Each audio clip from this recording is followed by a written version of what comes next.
Ontem eu postei um vídeo do Lula dizendo que o problema do Brasil foi ter sido governado por gente sem massa encefálica. Aí eu coloquei umas figurinhas, dos últimos anos de gestão e cada presidente. Nos últimos 23 anos, 17, o PT estava no poder. Aí pela primeira vez na história, eu concordo com o Lula. Mas aí vieram os comentários do post dizendo: o Brasil não começou em 2003. Como se o problema do Brasil viesse antes do Lula. Então vamos lá, vamos voltar no tempo, vamos responder essa pergunta, vamos fazer o que quase ninguém faz, olhar a história. Eu cresci vendo esse país tropeçar nos próprios erros. Eu vi o Brasil mudar de moeda como quem muda de roupa. Eu vi a inflação engolir os salários dos meus pais antes de chegar ao final do mês.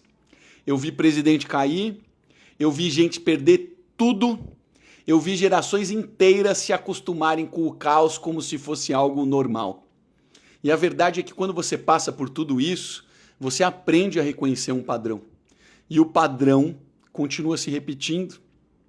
De 64 a 85, a gente viveu um regime militar.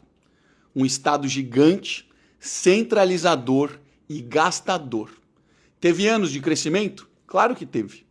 Mas também teve autoritarismo, teve censura, teve dívida crescente e um país que já mostrava que não sabia lidar com o próprio tamanho.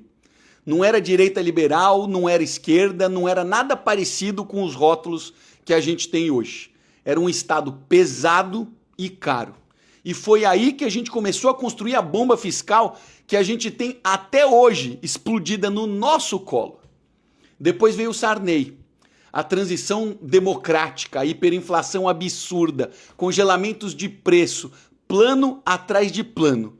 O Brasil derretendo em plano real. Eu ainda era criança, mas eu lembro de ver adulto desesperado dentro do supermercado.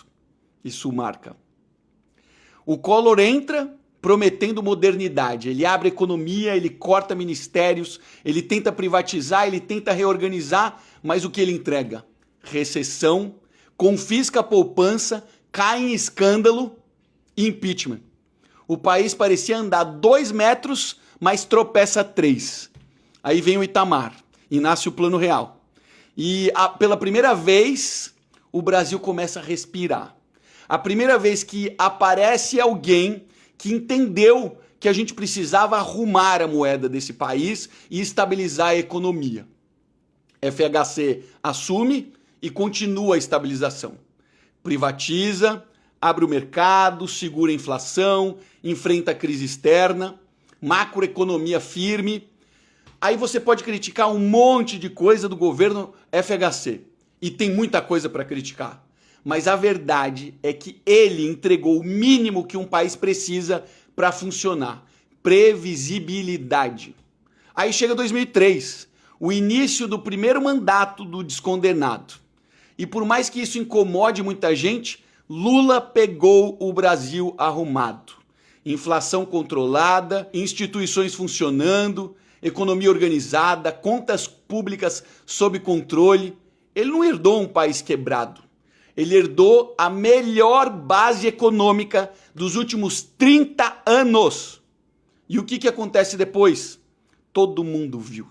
E quem finge que não viu, escolheu não ver. O PT entra, aparelha, gasta, endivida, manipula estatal, cria rombo, vende ilusão de prosperidade com cheque especial fiscal.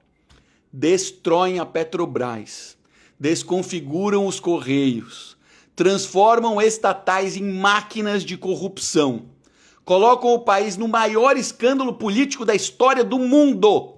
E quando chega a conta, porque a conta sempre chega, a culpa é de quem? É do outro. Sempre do outro, nunca é deles. E o mais triste é ver que tem gente que engole isso como uma verdade absoluta. Gente que acredita, gente que repete, gente que prefere a narrativa bonita ao invés da realidade. Hoje, depois de quase 20 anos dessa gente no poder, o Brasil tem o pior juro real do mundo. Tem déficit crescente, tem rombo nas contas públicas, tem crise em cima de crise e a conversa é sempre a mesma. a culpa é do governo anterior. Mas que governo anterior? Eu já vi esse filme vezes demais. Eu já vivi esse ciclo de perto. Eu sei reconhecer quando alguém está destruindo o país. Eu sei quando alguém está fingindo e não percebe. No fim das contas, não é falta de informação. É falta de contexto. É falta de vontade de enxergar, porque aceitar a verdade dói. E assumir a responsabilidade dói mais ainda. E aí, meu amigo, o pior cego é aquele que não quer ver.